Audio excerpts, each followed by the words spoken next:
ማርያም ቅድስት ወልድን ሸክማ እናቱ ናትና ዓለም ሁሉ ይስማ። ተሰደደችው ወደ ግብጽ ምድርን በእንባ ልጁን እንዳይገሉባት በሐዘን ታጅባ። ስደትሽን አሰብኩት በዛን ቀን እንግልት የሄሮድስ ወታደር እንዳይደርስበት ዓይኗን በዓይኑ ያየችው እንዳይሞትበት ፈራችው። ወልዳለችና ለልጇ የምትራራት እናቱ ናትና እንዴት እንደምትሳሳት ራዘነችው ማርያም የዛኔ ወራስ ደክማ። ቆም ብለን ብናስብ ልባችን ነው የሚያደማ። ያን መከራ አሰብኩት የግብጽ በረሃ በምድር እሾህ ከሰማይ ፀሐይዋ ከልጇ ሳትለይ እስከ ቀራንዮዋ።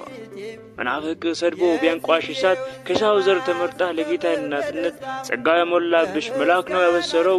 ነገሩን መርምራ ተቀበለችው በደስታው። ታማኝ ስለሆነች የአዶናይ እናት ልጁን ያመኑት ብፅዕት ነው ብለዋል። ቅዱሳንን ሰድቦ ዲዳ ከመሆን ትእዛዙን ፈጽሜ ለጌታው ታማኝ ሁን። እግዚአብሔርን የመረጠው ማን ነው የሚከሰው? ልቡ የደነደነ ዓይኑ የታወረው።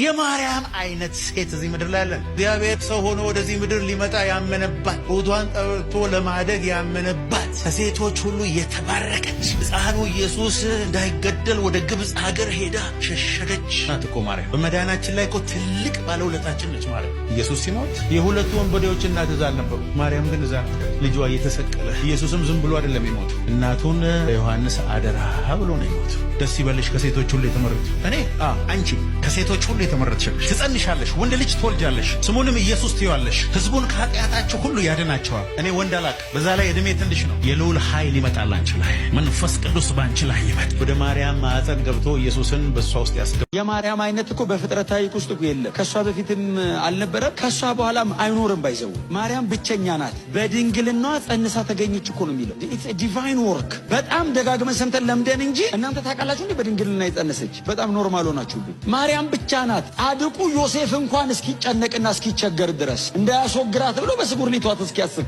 ምን ታርግ? እሷስ መለኮት ሕይወቷን አቋርጦ መጥቶ ነው።